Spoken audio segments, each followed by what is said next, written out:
Hi there, folks. This is Deckard Spade. And I'm Pembroke W. Korgi, reptile of something or other. I thought you were supposed to be a dragon or something. Yes, a bantam dragon to be exact. Still don't know what that is. It's pretty much means small dragon. Ever played Bubble Bobble? I thought they were humans that were turned into dinosaurs. Well, they were turned into bubble dragons to be exact. But bantam dragons are distant cousins to the original bubble dragons, non-human ones, of course. Well, I'm not one to talk. Guess I'm a little hoarse. Ha! Maybe you should get to the point before this review begins to drag on.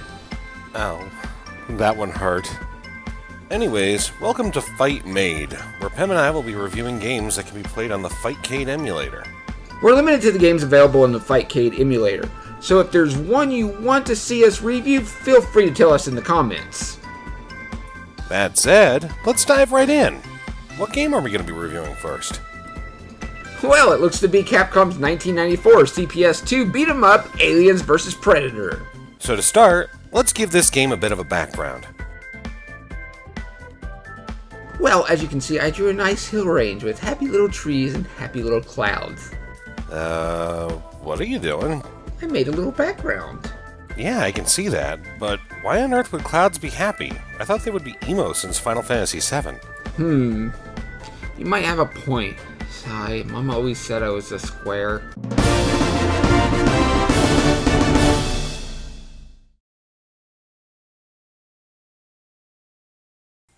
Anyways, the Alien vs. Predator series is a popular genre that continues even to today.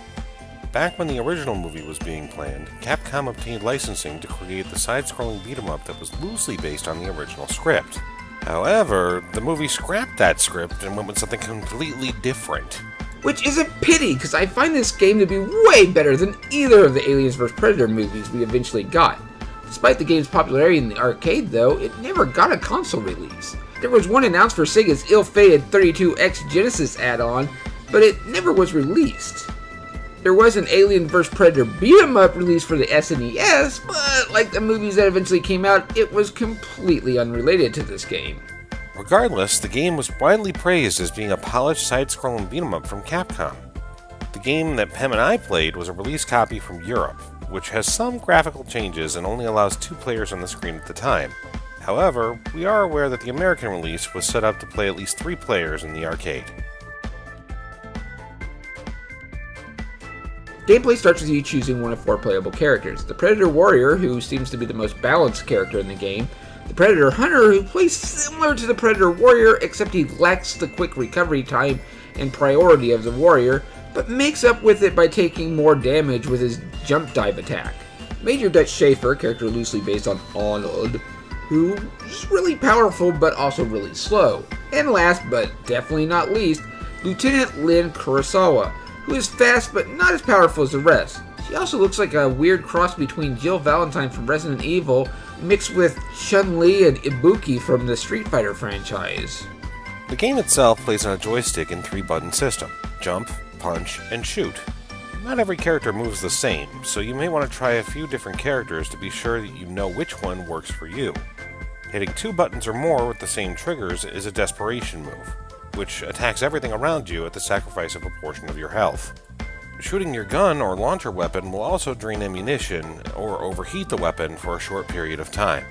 Also, like many beat-em-ups, you can find a variety of weapons you can pick up and attack with. An interesting element in this game is all of your characters start with a character-specific weapon that can actually be dropped if they're knocked down and picked up by the other players. This ranges anywhere from a spear to a sword, if you get my point.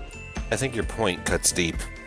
You can also find a variety of guns in the game, and it's definitely worth using them. I mean, if you're in a bad situation, they're definitely worth a shot. But don't get too trigger-happy, because they all have limited ammunition. Playing through the game, you'll end up finding a variety of pastel-colored aliens, enemy soldiers, and even zombies with parasites in them.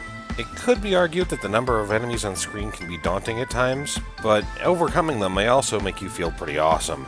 At the end of the level, you'll be treated with a variety of bosses, like the Queen Alien, the iconic Power Loader, some competing predators, and even a special appearance of Queen Chrysalis. She really let herself go after she last appeared in My Little Pony Friendship is Magic, didn't she? Having that many kids apparently does that. Thank goodness Shining Armor got saved from that marriage, huh? I'm not sure he was saved from anything. Did you see the kid that he had with the real Cadence? Good point. Yeah, but at least Cadence didn't turn into this thing. Yet. Getting back on point, the game doesn't take too long to complete. It was obviously designed to be a quarter sucker considering the amount of times you're going to die through the 7 stages in this game. This does lead us to the next point. How fun is the game to play? As mentioned, the game is quite the quarter muncher, but I don't really find that to be too bad, since the game does at least drop a lot of weapons and power-ups for you, so while it will still eat a few dollars to beat it, it doesn't feel totally unfair. I also like the wide variety of food items, ranging from your usual floor chicken to a nice salad. You know, for all those vegan predators out there.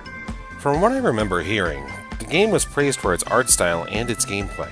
After 20 years since its release, the game holds up well in regards to functionality and tight controls. And while the sprites were nicely designed, the game's graphics designers obviously used shortcuts when placing certain sprites, such as cybernetic arms and single shoulder pads switching sides while you're walking. However, if you can look past the graphics, you can have a fun time stomping through alien territory in sunny California.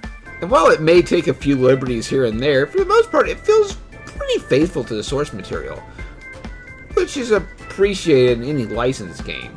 Though I will admit being a tad disappointed that I didn't get to drive the power loader like Ripley did in Aliens.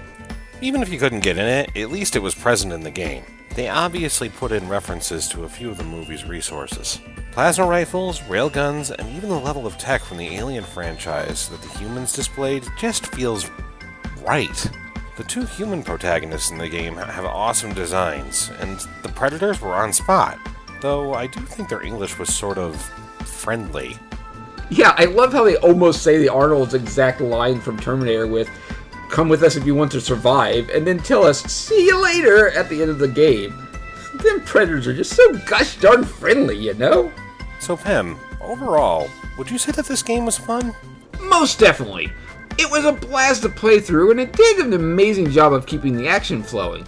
Even though I thought the game was finished, it kept going, and never once did I find a second of time where I was bored. It's definitely one of the most solid beat-em-ups in Capcom's extensive library. I give it a 5 out of 5 metallic frisbees.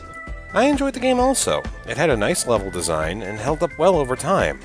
And I didn't feel bored or too overwhelmed.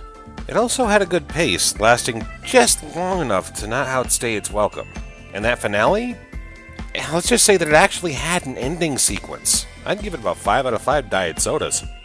So I hope you guys enjoyed this first installment of Fightmade. Again, if there's a game you're interested in seeing us review and it's available on Fightcade, feel free to drop a request in the comments below.